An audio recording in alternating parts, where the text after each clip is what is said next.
I never thought I'd start a story like this, but here it is. I came home early that day, keys jingling in my hand, thinking about nothing more than leftovers and a long shower. You know that feeling when you've had a rough day at work and all you want is silence, your couch, maybe a glass of wine? That's all I wanted. My space, my safe place. But the second I pulled into the driveway, something felt off. A car I didn't recognize was parked in front of my house. The blinds in the living room shifted ever so slightly. My chest tightened. You ever get that split second of dread, like your gut already knows before your brain catches up? That was me, standing in my own driveway, suddenly unsure what I was about to walk into. I unlocked the door. Except I didn't really need to, because it wasn't locked. That stopped me cold. My house, my brand new house. The door should have been locked.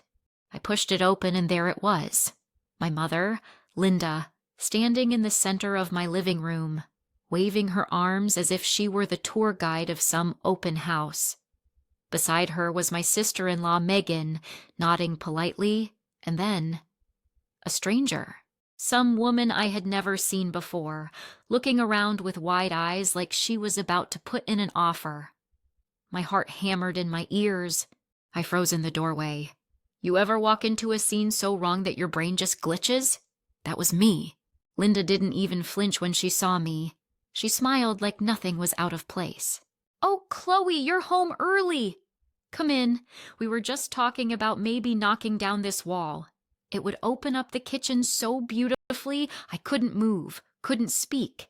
I just stood there, watching this stranger run her hand along my countertops, listening to my mother speak as if this house, my house, belonged to her. Finally, I managed, "What are you doing here?" The room went quiet. Megan looked down at the floor. The stranger glanced at me, then back at my mom like she needed permission to keep breathing. Linda chuckled, brushing off my words. "Sweetheart, don't look so serious. I just thought Megan's friend here might enjoy seeing the place. You know, get some ideas." And really, I was helping. You work so much you don't have time to think about design.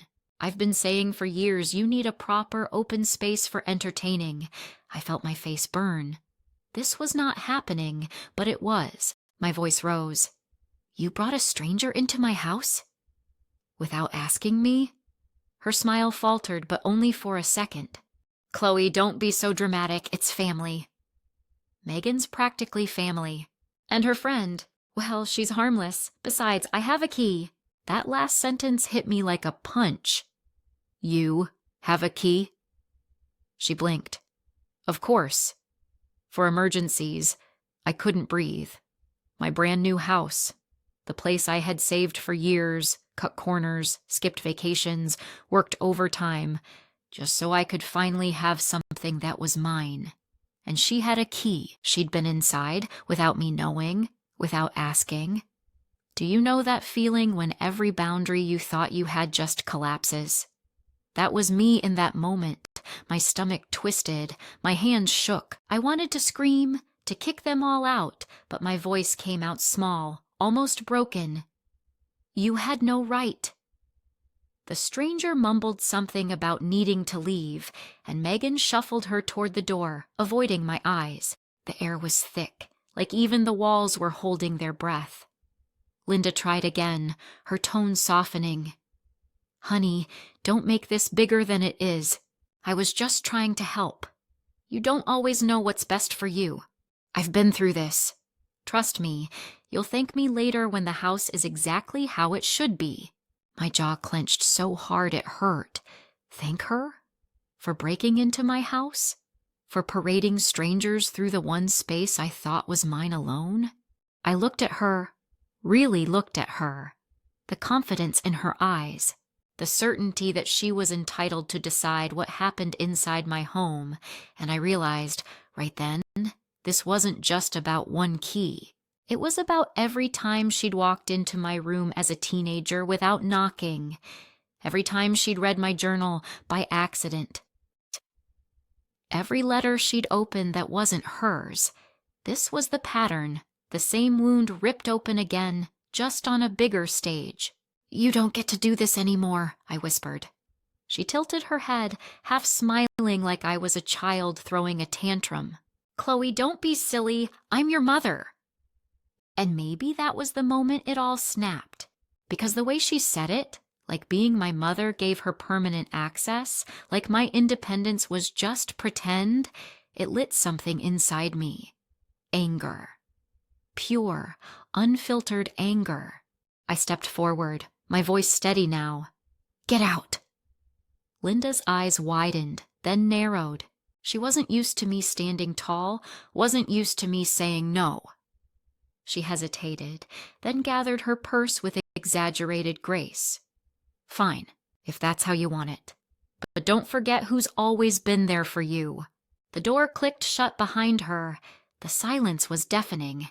I looked around the living room, the place I'd dreamed of calling home, but it didn't feel like home anymore. Not yet. Not until I fixed this. Because if my own mother could walk in whenever she pleased, was this really my house? Was it really mine? And that's the question I want to leave you with right now. What would you do if you came home and found your mother showing your house to a stranger? Would you hand over your boundaries, or would you finally lock that door? The morning after that nightmare, I sat at my kitchen table, staring at the half-empty coffee mug in front of me. The house felt different. The walls didn't feel like mine. The air didn't feel safe. I couldn't shake the thought. If my mom had a key, how many times had she been here before without telling me? That question haunted me. So I did the only thing that made sense. I called a locksmith. The man showed up in a plain white van, toolbox in hand, cheerful in a way I wasn't. "New homeowner?" he asked, glancing at the locks. I nodded, too embarrassed to explain the full story. He whistled low. "Best decision you'll make?" You can't be too careful these days. If only he knew. The metallic clicks of the drill echoed through the hallway as he worked. Each sound was like a small act of rebellion, like I was reclaiming what was mine. By the time he handed me the shiny new keys, I felt lighter, like maybe I had taken one step back toward control. But peace never lasts long in my family. That evening my phone buzzed. "Mom, of course." I let it ring, but then it buzzed again, then again. Texts poured in. "Why would you change the locks? Do you know how much that hurts me? I am your mother, Chloe. Don't you forget it?" I ignored her, but within an hour my brother Josh called. I hesitated, then answered. "Chloe." His voice was tight. "Mom just showed up at your place. She said she couldn't get in. Did you seriously change the locks on her?" My stomach dropped. I gripped the phone tighter. Yes, I did. Because she had no business walking in here like it was hers. Josh sighed hard, the kind of sigh that carried judgment. "You're overreacting. She was just trying to help. You always blow things out of proportion." The word stung, always. Like this was my role in the family. The dramatic one, the selfish one. I wanted to scream back at him, but instead I whispered, "Josh, she brought a stranger into my house." There was silence on the other end. Then, "You're making this into a bigger deal than it is. Don't punish her for caring." Punish her? Was I punishing her for caring or protecting myself from suffocating control? I hung up before the tears spilled over. That night, lying in bed, I stared at the ceiling fan spinning above me. I kept replaying his words. Selfish, dramatic, overreacting. My whole life, that was the script. And the worst part? Sometimes I believed it. Flashback. I'm 15, sitting on my bed with headphones in, writing in my journal. The door slams open.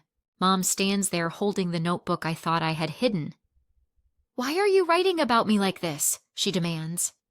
I beg her to leave. She doesn't. The humiliation burned then, just like it burns now. I snapped back to the present. Maybe this was the same story, just a bigger stage. Different house, same violation. The next day, I thought maybe things would cool down, but no. My phone lit up again, This time it was Megan. I answered, grateful for a neutral voice. Her tone was careful, like she was walking a tightrope. "Chloe, Mom's upset. She says you're shutting her out. And Josh is angry too. They're saying you're being," she paused, "unreasonable." That word again, unreasonable. I felt heat rise in my chest. "Megan, would you let your mother-in-law waltz into your house with a stranger? Would you let her decide how your living room should look, like it belongs to her?" She didn't answer. The silence said everything. That weekend, the family dinner that I skipped became a tribunal in absentia. I know this because a cousin called me after. She said my mom had cried at the table, saying I had locked her out of her own daughter's life. My brother apparently slammed his fork down, saying, "She's tearing this family apart." Tearing the family apart. Imagine carrying that weight on your back because you dared to lock your own front door. By Sunday night, the loneliness hit me like a wave. I sat on the floor in my living room, new keys in hand, and wondered if I had gone too far. Maybe I was selfish. Maybe I was dramatic. But then I looked around. The photos I'd hung, the couch I'd picked, the candles I'd lit. All of it was mine. Paid for by me, chosen by me, for me. And I thought, if protecting this makes me selfish, then maybe selfish isn't such a bad word. But the ache was still there. The ache of being alone. The ache of knowing my family, the people who should have been my safe place, were now calling me the enemy. You ever feel like you're the villain in someone else's story, even when all you did was stand up for yourself? That's exactly how it felt. I want to ask you something right here. Have you ever drawn a line, a boundary, and instantly been labeled the bad guy?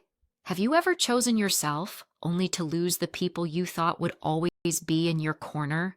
That's where I was. That's the weight I carried every time I turned those new keys in the lock. The texts slowed down, but the silence didn't feel like peace. It felt like a pause before another wave. On Wednesday night, Josh asked me to meet. "Neutral ground," he said. "No surprises." We ended up in a glassy conference room at his office after hours because that's what he trusts. Rules, agendas, neat edges. The fluorescent lights hummed. The city outside pressed its cheek to the windows. It felt like a boardroom trial, and I was the only item on the docket. He'd ordered takeout to make it seem casual. It wasn't. He sat across from me with a legal pad, like he'd prepped opening statements. When the door clicked, I flinched. Megan slipped in, soft steps, eyes darting between us. She gave me a small smile that didn't reach her eyes and sat to Josh's right, like co-counsel. Josh cleared his throat. "We need to de-escalate," he started. "Mom's upset, you're upset, we're all tired. Maybe we can reset expectations, reset." Such a tidy word for a messy wound. "I want one thing," I said. "For my home to be my home." He scribbled something. "Okay." But changing the locks on Mom was necessary, I said. She had a key I didn't give her. He opened his mouth to argue. Megan's hand hovered near his elbow. "Let her finish," she whispered. I looked at the table. The wood was cool under my fingertips. "I'm not trying to embarrass anyone," I said, voice steady. "I'm trying to breathe." He leaned back. "You're making Mom sound like a criminal." I met his eyes. She walked into my house with a stranger while I was at work. Silence. The hum of the lights filled the room. Somewhere down the hall, an elevator dinged. Then Megan inhaled, a careful breath that sounded like a decision. "I need to say something," she murmured. Josh turned. "Meg." "No," she said softly, but there was steel under it. "Please." She faced me first, like she wanted me to know this was for me. "Chloe, you're not crazy." My throat tightened. 2 words I didn't know I needed. She shifted in her chair, fingers worrying the seam of a napkin. "A couple of weeks ago," she said, "I couldn't find my journal. I thought I left it at work. Then it was back on my nightstand. But not how I left it. Her voice thinned. A page was folded down. The exact page where I wrote about being overwhelmed. Josh frowned. "You misplace things." "I don't misplace that," she said, still gentle, but firm now. "And then your mom called me the next day and said I looked tired. She said maybe I should pull back from my book club if it stresses me. How would she know?" The room tilted. Megan swallowed. "Last night I asked her straight up, 'Did you go into our room?' She said she was tidying before the cleaners came. She said she accidentally bumped my notebook open." She looked at me. "Chloe, she knew a line from an entry, word for word. She quoted it back to me like she was helping. My chest burned, not from anger, from recognition. It's the ache of a pattern sliding into focus." Josh stared at Megan like the ground moved and forgot to tell him. "She read it?" His voice was small. Megan nodded, eyes wet but unflinching. "She did. And when I said that wasn't okay, she got offended. She said, 'We're family.' What are we hiding from each other?" The sentence hung in the air like a verdict. I'd heard that line my whole life. "It's the key that opens every lock you didn't consent to." Josh pinched the bridge of his nose. The legal pad lay forgotten. He looked at me, and for the first time since this started, I didn't see argument in his eyes.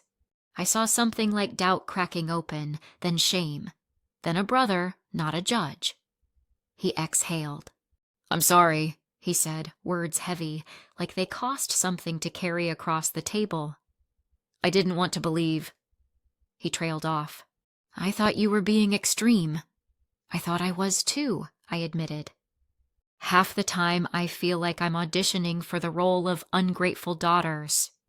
We all sat there with that. 3 people in a fishbowl room, lights buzzing, takeout cooling, truth expanding until it touched every wall. Megan slid a tissue across to me. "You're not ungrateful," she whispered. "You're asking for a door to be a door." Josh rubbed his jaw. "We have to talk to Mom," he said, more to himself than to us. But differently than before. No more. She didn't mean it." He looked up. No more excuses. Somewhere inside me, a tight knot loosened a millimeter. Not release, not yet, but movement. We didn't solve everything in that room. How could we? But something shifted.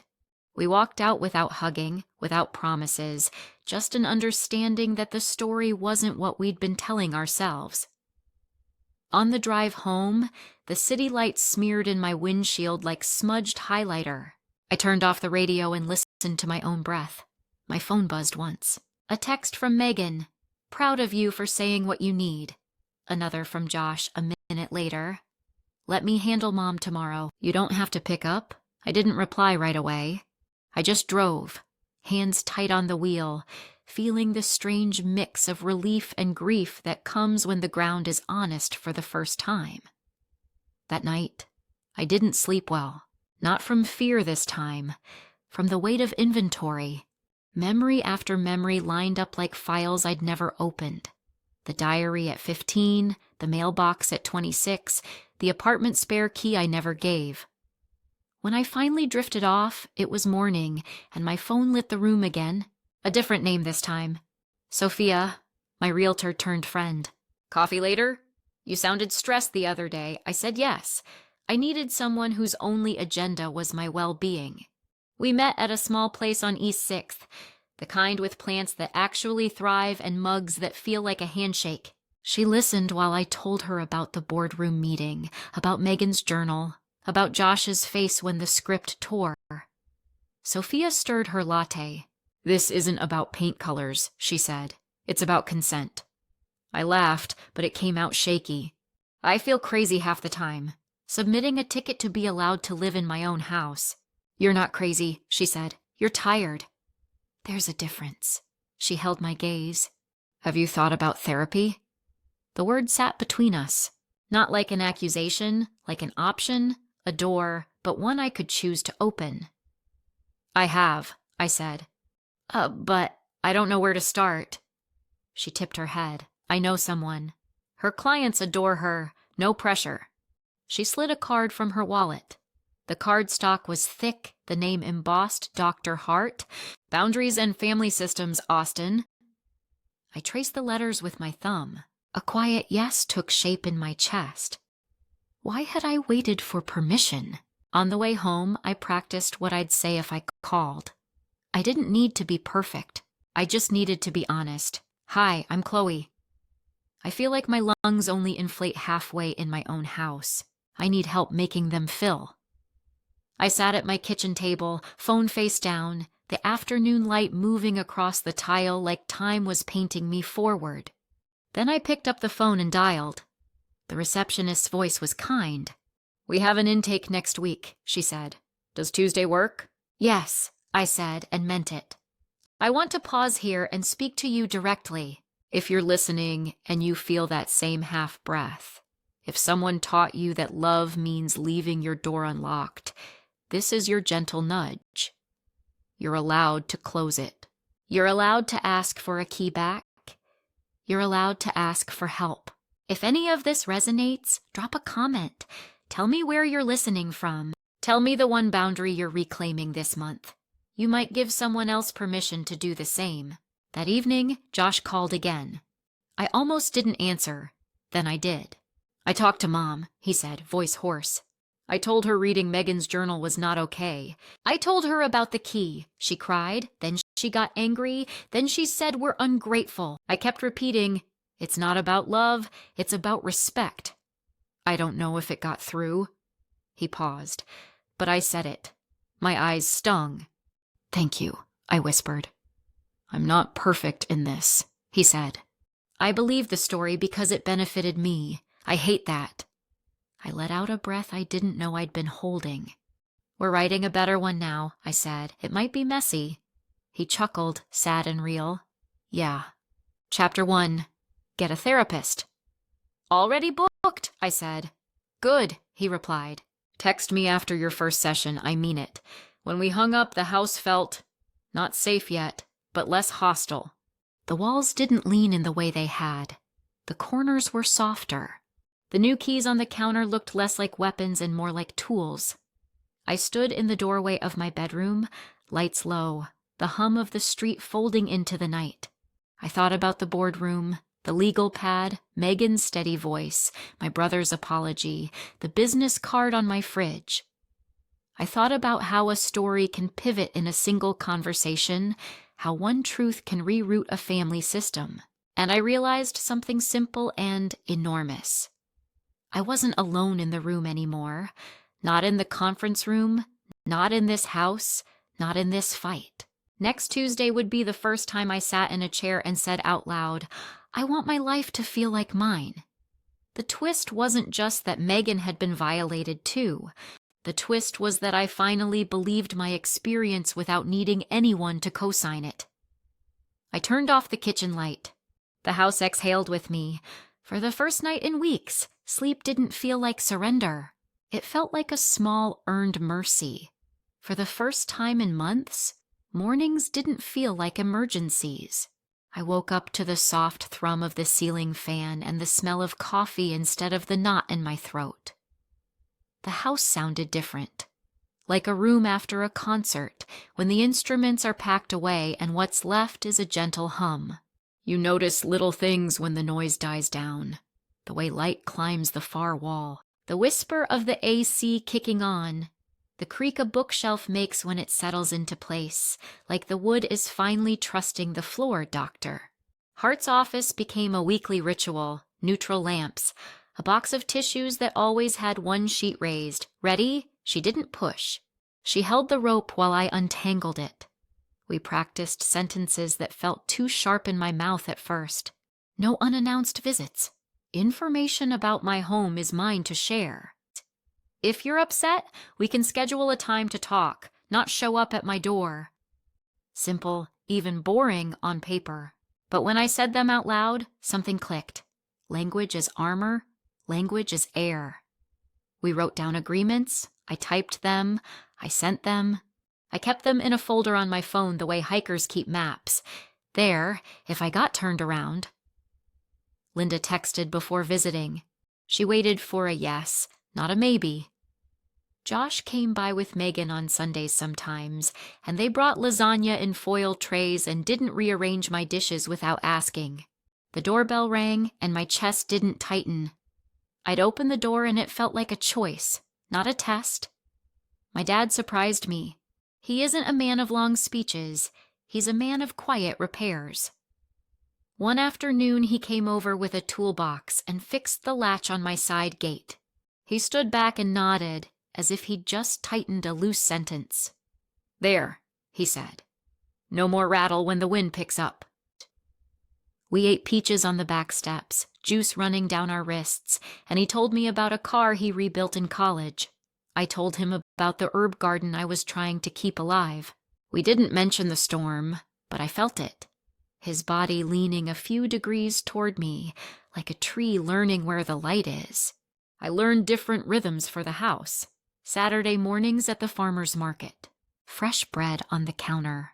Music low, just enough to make the rooms feel occupied but not crowded. I hung a framed print above the couch, soft sage and charcoal lines, a quiet thing that didn't need to prove itself. I made a rule for myself. Nothing enters this space if it doesn't make my shoulders drop an inch. A chair that holds me instead of correcting me, a throw blanket that smells like sunshine from the line. Linda tried in her way. At first her texts were stiff. Arriving 4 p.m. Sunday bringing salad. I said yes or no without apology. When she came, she kept her bag by the door and her comments on the surface. "Pretty curtains." "That color suits you." The first time she asked, "May I see the study?"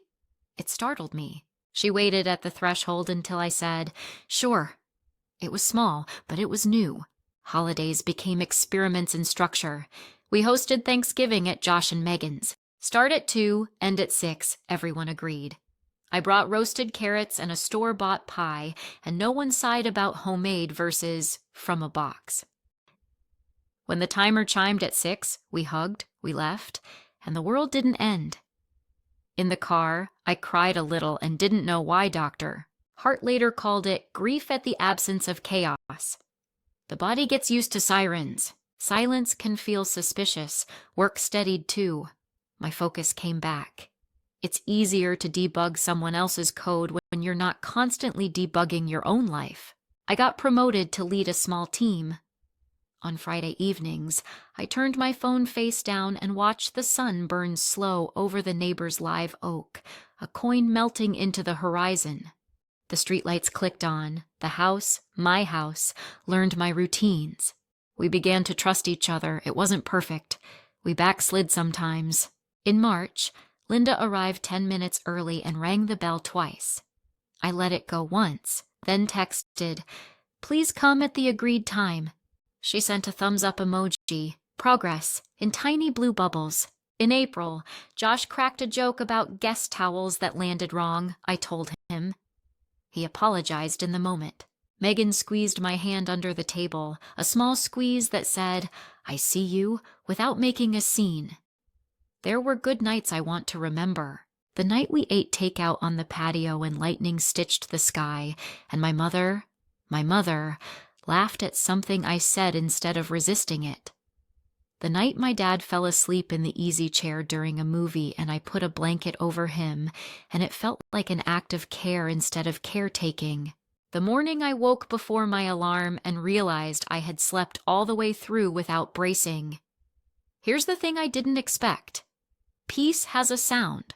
It's the ticking of a cooling oven, the scrape of a chair as someone pushes back and says, "I should go," and then actually goes. The click of a door closing with intention, not force. It's my own breath even, unremarkable, full. If you've been waiting for the moment I tell you everything is fixed, I can't give you that. What I can give you is something quieter and maybe braver. The year I learned maintenance. Maintenance is not flashy. It's text threads and calendars. It's checking in with yourself before you say yes. It's leaving a family gathering on time and letting the dishes wait if the conversation is too costly. It's boring sometimes. It's holy sometimes, Doctor. Hart said, harmony isn't everyone singing the same note. It's different notes that don't trample each other. That stuck with me. On the days I wanted fireworks, some cinematic apology that rewrote the past, I practiced hearing harmony instead. Thanks for having us. Let me know what you need me to bring next time. We can reschedule. Whoa, small notes, but they didn't trample. Do you know that feeling when the body unclenches and you didn't realize it had been clenched for years? I'd catch myself halfway through a Wednesday realizing I hadn't defended a boundary in 3 days. Not because I'd surrendered it, but because no one had tried to cross it.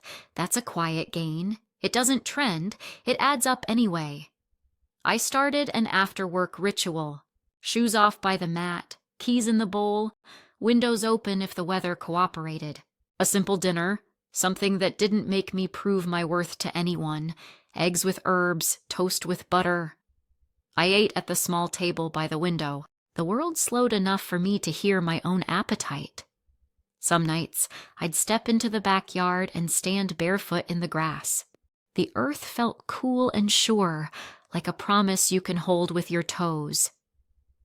I listened to the faint chatter of my neighbors and the far-off hush of traffic on the interstate, a river that never dries. Inside, my phone lit up with a text from Linda. Thinking of stopping by Saturday around 3? Does that work? I typed, Sunday is better, 4 p.m. She replied, Sunday 4 p.m., see you then. I didn't screenshot it to prove anything. I didn't need to. Maybe that's the lesson I want to leave you with here, in this softer chapter. Boundaries aren't only the dramatic showdowns. They're also the schedules, the agreements, the grace we grant ourselves to choose how and when we connect.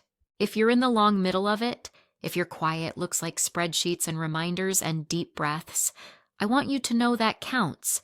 It's not a detour, it's the road.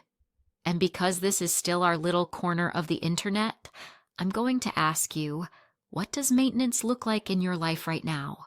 What's one boring boundary that secretly saves you? Drop it in the comments. Your quiet might become someone else's courage. When I think about that year now, I picture a dimmer switch sliding up notch by notch. No sudden glare, just more light. Enough to see the faces I love without squinting. Enough to see myself without apology. It started with a knock that sounded too cheerful for a Tuesday. 3 short taps, a polite rhythm, like a jingle on public radio. I was in socks, watering the basil on my kitchen sill, the house warm with tomato sauce and garlic. The kind of evening where peace feels ordinary, where the clock doesn't glare, where the air settles and you can hear your own breathing. I wanted that quiet to stretch, to keep stretching. I opened the door. A woman about my age stood on the porch, ponytail high, a canvas tote on her shoulder with a grocery logo.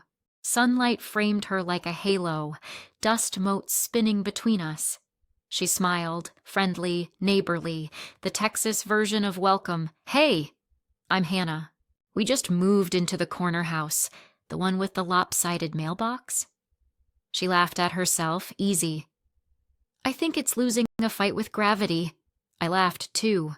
We did the small talk thing, where she's from, Portland, what she does, high school art teacher, what I do, software, which always makes people say, oh, cool, even if they don't know what that means.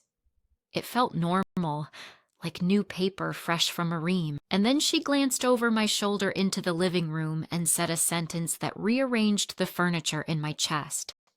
I actually recognized your house. Your mom gave me a tour a few weeks ago. I blinked. I'm sorry? She kept smiling, like she hadn't just pushed a red button. Your mom? Dark hair, floral blouse, big personality. She made a flourish with her hand. She was so sweet. She showed us the kitchen and told us you were thinking of taking down the wall to open it up. She said the family does holidays here, so it's important to make space. The basil watered the floor. I didn't notice the spill until later. My throat went dry. She Brought you inside my house? Hannah's smile faltered. Oh no, did I mess up? I assumed, she said this was a family place. The door was open and the door shouldn't have been open. My voice came out thin, like bad radio reception. The last time my mother had a key was before the locksmith. A year ago, a lifetime ago. We had agreements. We had a calendar. We had Sunday at 4. We did not have tours. Hannah's tote strap slid down her shoulder. She caught it with a nervous laugh. I'm so sorry if that's weird. She was very confident. The word hung there, looking for a place to land. Anyway, we're doing a little block party next weekend. I wanted to invite you and say hi. I nodded because my body knows how to be polite even when my brain is on fire. Thanks. That's thoughtful. She handed me a flyer from the tote. Hope you can come. Then she lowered her voice. Also, I'm not trying to stir anything, but your mom said you might be selling soon, so she wanted me to see it before things change. If that's not true, ignore me. The paper crinkled in my hand. Selling? Selling what? My sanity? My boundaries? I swallowed. I'm not selling. Hannah flushed. Okay, good to know. She backed down the steps, apologized again, and walked away with the careful steps people use on a frozen pond. I closed the door and leaned my forehead against it. The wood was cool, indifferent, honest. I let the quiet swarm in and tried to catch one thought at a time. Tours, family holidays, selling. The phrases tumbled like loose screws. I went to the sink, set the basil back in its saucer, and stared at the drip. 10 seconds, 20. I dried the windowsill with a dish towel, and then I did the thing I told myself I would only do when I felt grounded. I opened Facebook. You know how the app remembers exactly where you left your boundary? It loaded to a picture of a birthday cake from a cousin I barely talked to.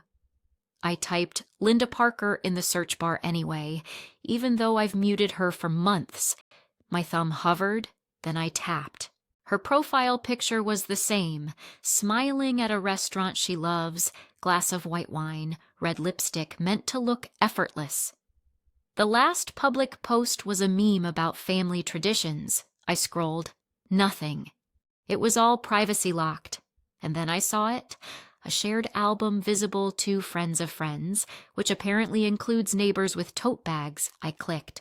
The first photo stopped me cold. My living room, my couch, the print above it, the soft sage and charcoal lines, the caption, our family home, so blessed to gather here. Thinking of opening up this wall to make more space for holidays. What do you all think? I didn't feel my heart. I felt the absence of it. The next photo, my kitchen, the butcher block island with the small nick from last summer when I dropped a pan. The caption, where memories are made. The third photo was my study, the doorway shot, light slanting across the rug like a secret. The caption, this will be our creative corner, our family home. My pulse came back as a roar. It pressed at my temples like a storm front. I did the math I shouldn't have had to do. A year of agreements, a year of structure, a year of stepping carefully through holidays and Sundays at 4, and this, a public claim, a casual rewriting of ownership as if language were a glue gun and she could stick the story to whatever surface she wanted. I screenshotted the album. My hand shook, blurring the first image. I took another. I scrolled the comments. She'd turned them off. Of course she had. Control isn't control unless it's curated. I put the phone down and stared at the wall. The same wall she wanted to knock down. The same wall I had chosen to keep because I liked the way afternoon light pooled against it. The same wall that made the kitchen feel like a room, not a runway. I called Josh. He didn't pick up. I texted Megan. Did your mom give the neighbors a tour? Did she say I'm selling? 3 dots appeared, disappeared, appeared. Wait, what? She told me she met a new couple, but she didn't say she went inside. Are you okay? No, I typed. She posted photos. Public. Megan called immediately. I answered and put the phone on speaker. The house listened with me. I'm looking now, she said, breath quick. Oh, Chloe, silence. Then fury on my behalf, low and steady. She has no right. No, I said. She doesn't. I'll talk to Josh. I texted him. Call him again. I hung up and dialed. This time he answered, hey. He sounded distracted, winded, like he'd jogged upstairs. She gave the neighbors a tour, I said. She posted my house. She said our family home. She told people I'm selling. He exhaled a long, frayed breath. I didn't know about the posts. But you knew about the tour? Chloe. The hesitation. The pause where protecting her and protecting me wrestled. She mentioned stopping by when she was in the neighborhood. She made it sound like 5 minutes. 5 minutes doesn't explain 12 photos and a caption that erases my name. He went quiet. I heard a door close on his end, the echo of an office hallway. You're right, he said. You're right. Words that should have felt like balm felt like sand on a burn. Too late. Too small. I need you to do more than agree, I said. I need you to make it stop. I will. I'll go to her place now. Today, I said. Not this weekend. Not soon. Today. Today, he promised. I hung up and set the phone face down as if it were a hot plate. My hands needed something to do or they were going to throw the nearest object. I filled the sink. I scrubbed a pan that didn't need scrubbing. The steel wool hissed against the surface, a private storm. The door knocked again. Not cheerful this time, polite, but careful. I dried my hands and opened it. Hannah stood there again, eyes worried. I just wanted to make sure we're okay, she said. I would never want to intrude if I had known. It's not on you, I said, softer than I felt. You were told a story, she nodded. I turned off my porch light last night and your house looked cozy. I thought, oh, lucky them. They have a family house here. I shouldn't have assumed. Assumptions are easy, I said. Corrections are the work. She smiled, sad. If you need anything, if you want me to take down anything I posted from that tour, you posted too? A picture of your kitchen, just on my story. It's gone now. She winced. Delete happy finger. I'm sorry. It's okay, I said, because she was saying the thing I needed my mother to say, and it wasn't fair to drop my anger where it didn't belong. You did nothing wrong with what you knew. She shifted on her feet. I like your house, she said. It looks like a person lives there. After she left, the quiet came back, but it wasn't the same quiet as before. It had a seam running through it, a rip waiting to widen. I stared at the album again, at the word hour, how a 2-letter detour could take you miles off your own map. Here's where I'll ask you something, because maybe you've felt this too.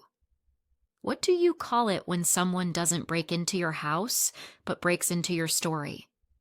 When they keep the lights on and the curtains open and say, look, nothing to see here? While moving your name off the deed in a caption? If that hits, tell me in the comments how you took your narrative back, or how you plan to. Someone else needs that roadmap tonight. I composed a text to Linda, deleted it, composed another, deleted that too. I needed the words to be a scalpel, not a grenade. Finally, I typed, per our agreement, do not enter my home without explicit permission. Remove the Facebook album of my house immediately. Do not describe my home as family property. This is a boundary, not a debate. Confirm when done. I hit send. My thumb shook. The message whooshed into the ether like a bird I hoped would find its target. 3 minutes, 5, 8, nothing. Then my phone buzzed. Not from Linda, from Megan. Josh is with her. He saw the album. He asked her to delete it. She's arguing. I'm here too. Another buzz. She says, no one will care. Another. He told her this is about consent. She said, but I'm proud. Another. He's asking again. She's crying. I sat down on the floor, back against the wall I refused to demolish. The light slid across the hardwood like a slow apology. The shadows stretched. I breathed. The house breathed with me. My phone rang. "Josh!" I answered. "It's down," he said. "The album is gone." Relief hung between us for a second, then fell, but she's furious. She says we're humiliating her. She says we made her look like a thief, I swallowed. I asked for a correction, not a trial. I know. Paper rustled on his end, like he was wiping his face with a napkin, like he needed something to hold. "Can you give us tonight?" "We need it to cool," I said. "But tomorrow we talk, all of us." After we hung up, I stayed on the floor and watched the light fade into evening. The basil on the sill leaned toward what remained. Somewhere down the block a kid laughed, then a dog barked twice, then silence again. The quiet tilted back toward ordinary, but it didn't quite make it. And maybe that was the point. Maybe ordinary is not what happens around you, but what you choose inside it. I stood, locked the door, a click that felt like a sentence ending in a period, not a question mark, and let the house hold me steady while I planned my next line. I slept like you do before a flight, light, jumpy, one eye open. By morning my jaw ached from clenching. The album was down, yes, but the story was still up. It hung in the air like humidity, a film on every surface. I made coffee, couldn't taste it.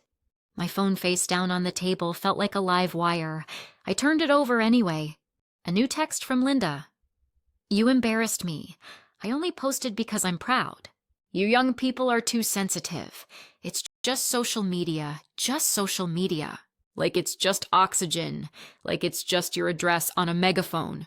I typed, "Social media is public, my home is private. Those two facts don't cancel each other out." I didn't hit send, not yet. My hands were shaking, and I promised myself I wouldn't argue with adrenaline. Josh called. I answered on speaker, the room listening with me. "She's doubling down," he said, voice frayed. "She thinks deleting the album was a favor." "A favor?" "I know," he sighed. "I told her it was a correction." We agreed to meet at my place at noon. Josh and Megan first, then Linda if she calmed down. Ground rules inside, not online. I spent the morning wiping counters that were already clean. You ever clean to convince yourself there's order in the world? Me too. The apple-scented spray hung in the air like artificial peace. Then my phone pinged again. Not a text, a tag.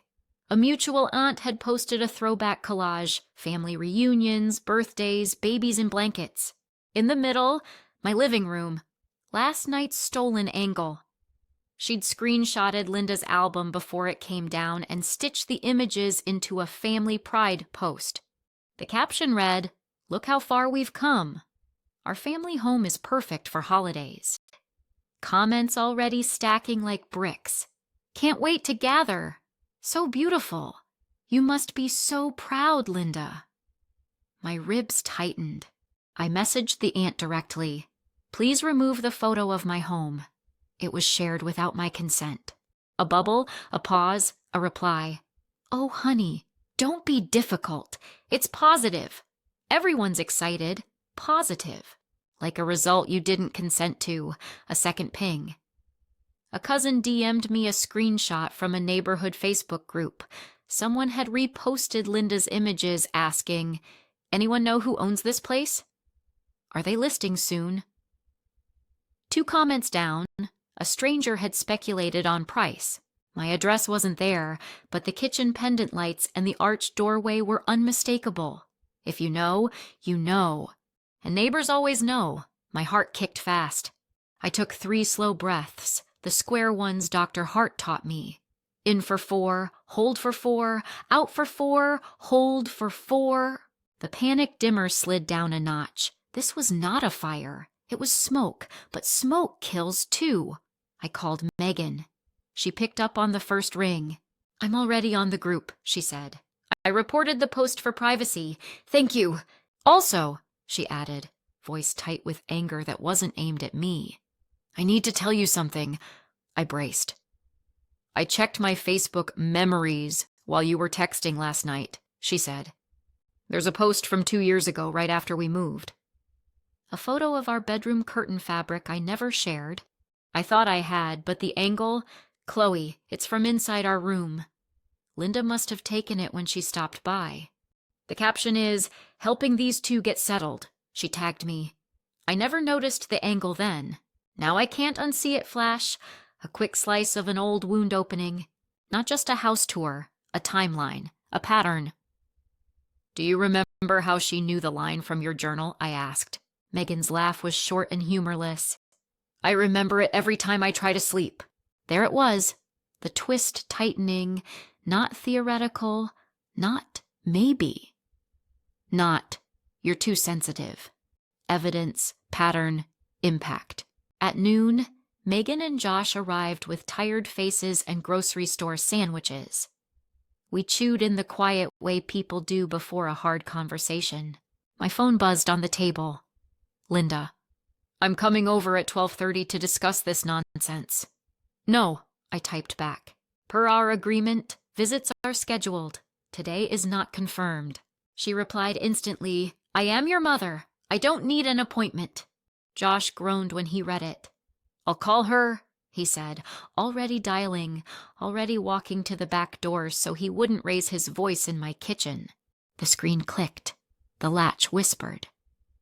Through the glass, I saw him pacing the patio, one hand on his hip, the other carving the air. Megan leaned toward me. If she shows up, I'll stand with you. We open the door only if you want to. I don't, I said. Not like this. My phone chimed. A text from my realtor friend, Sophia. Saw the neighborhood thread, I flagged it. If it spreads, we can issue takedowns citing property privacy. You good? I wrote back, shaken but grateful. She replied, you have options.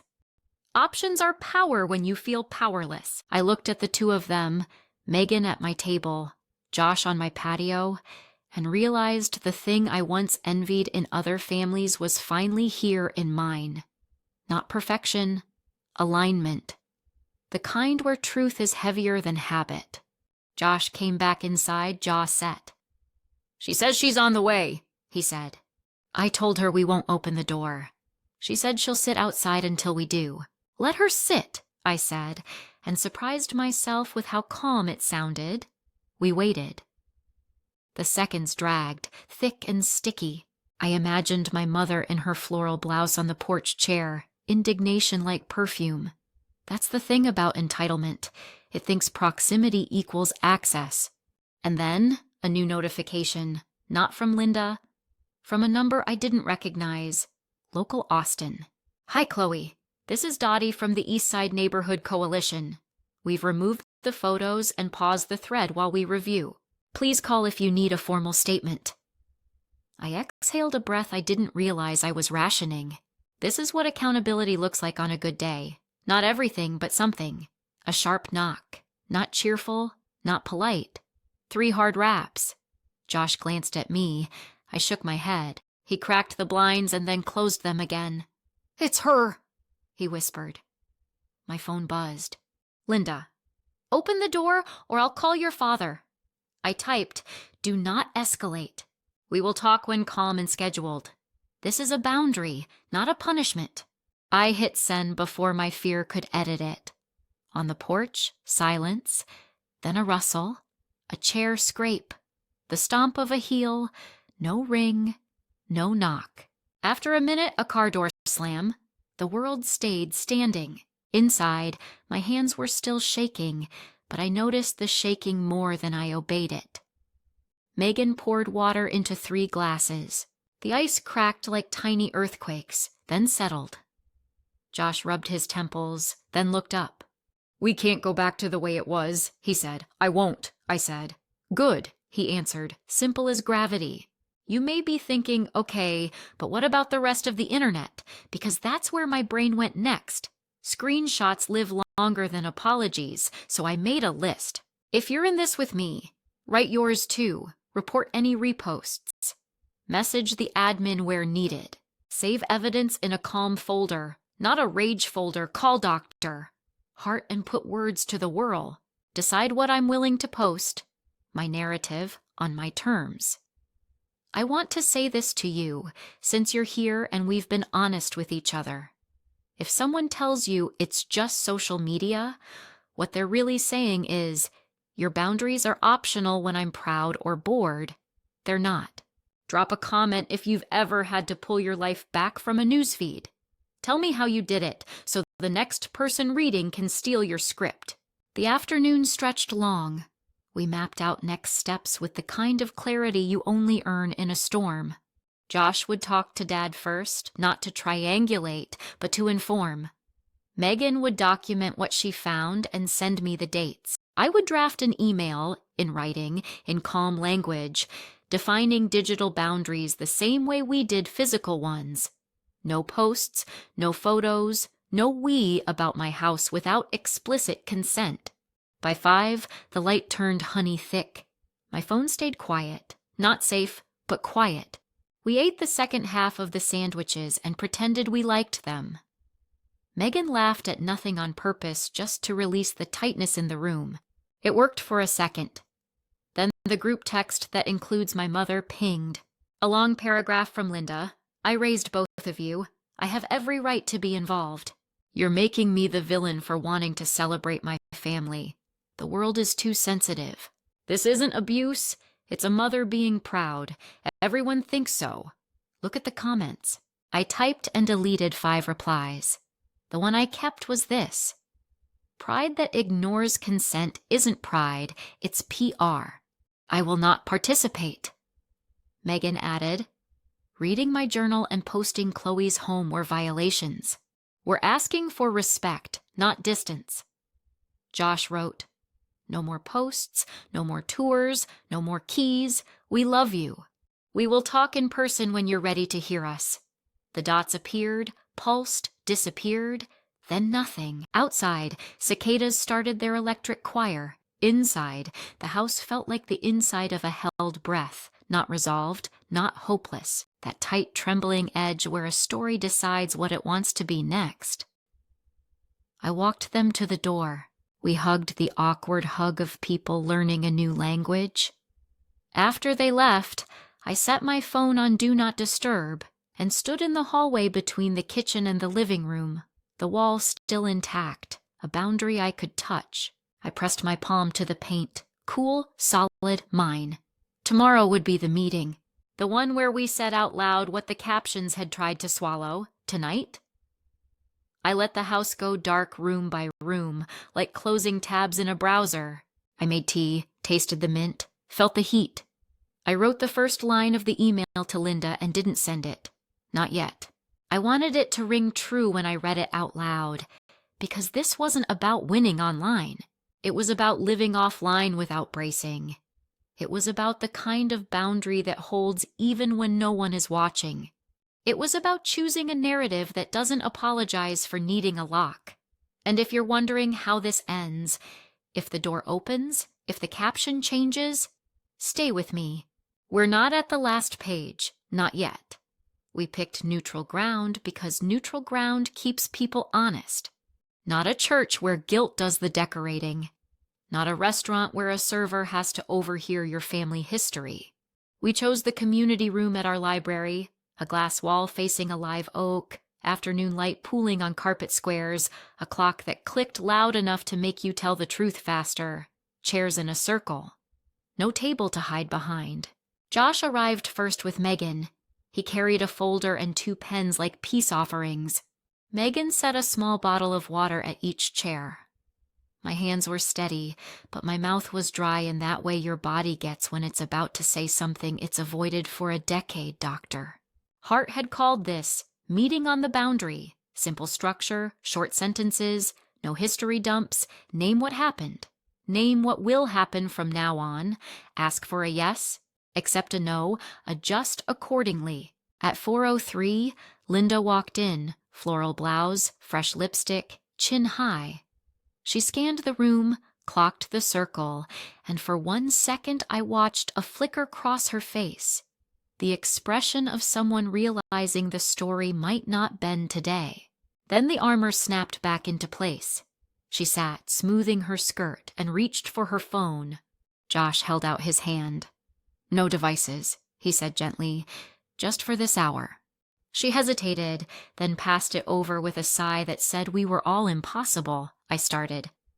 "Thank you for coming." My voice sounded like a path I'd walked in my mind 100 times.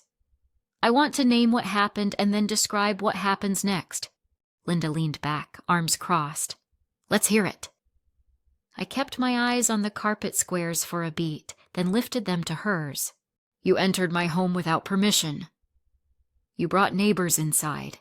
You posted photos of my rooms to Facebook, described my house as our family home, and told people I was selling.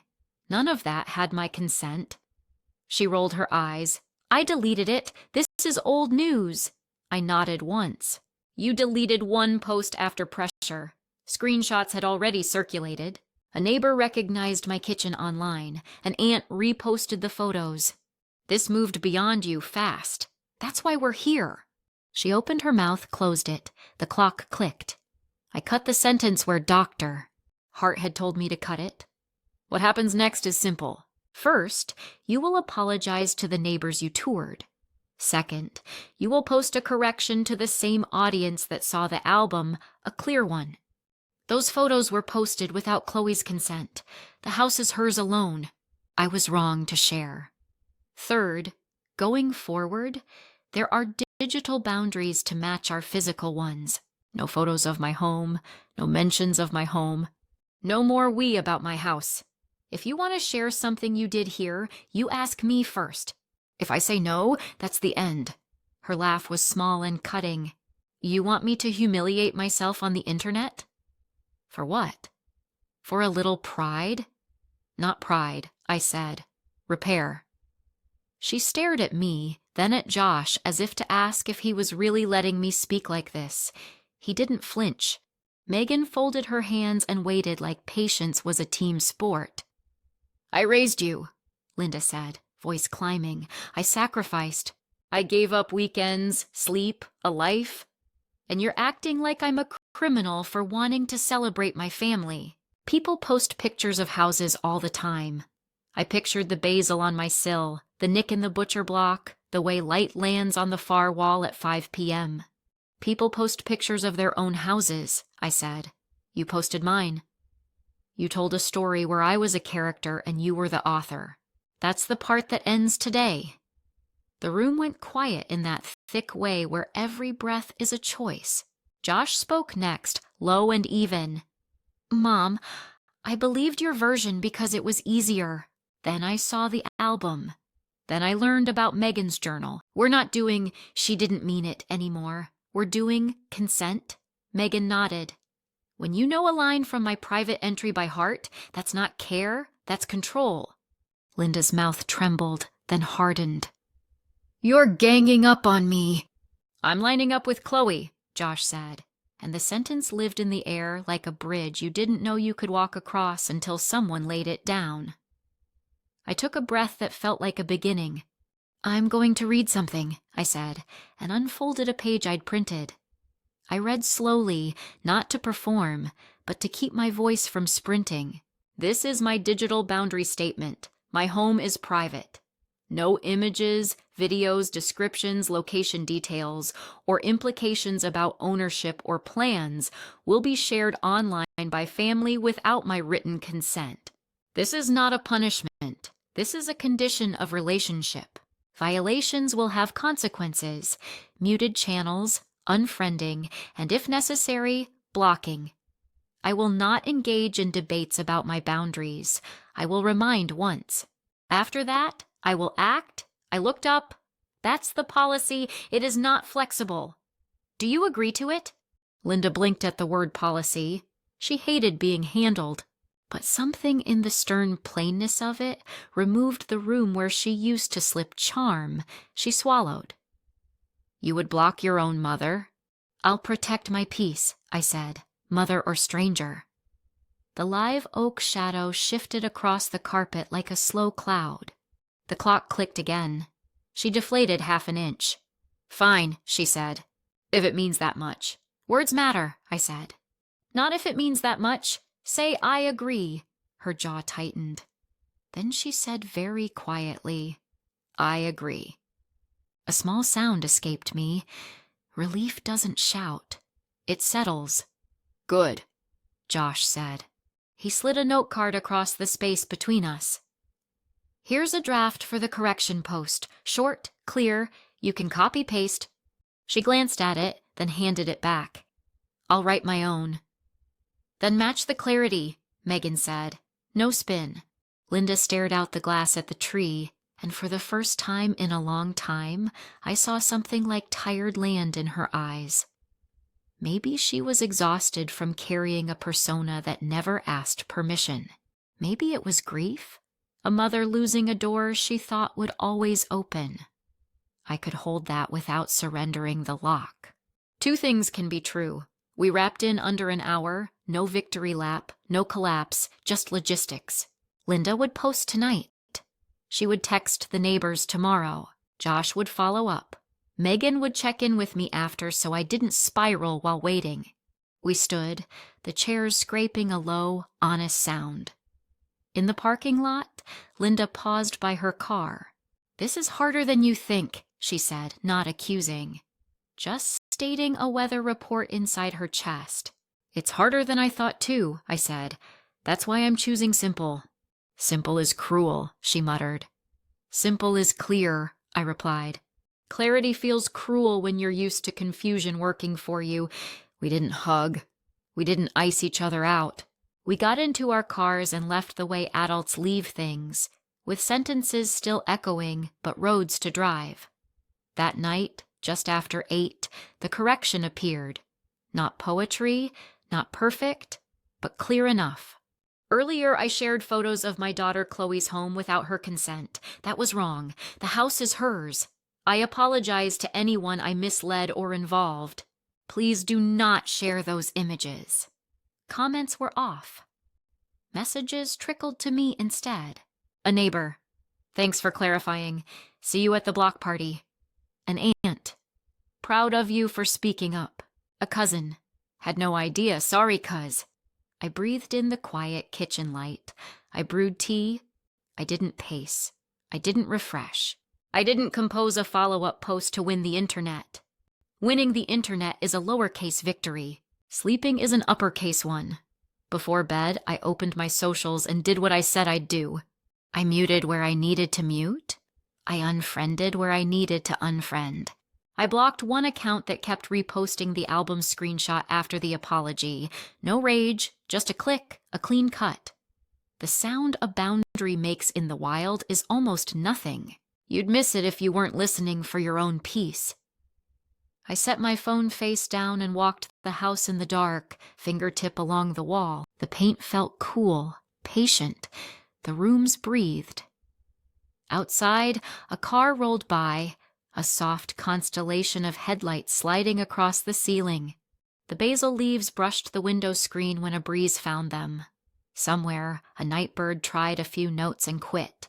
Quiet returned, not empty, just enough. Here's where I look straight at you, because this has been a conversation all along.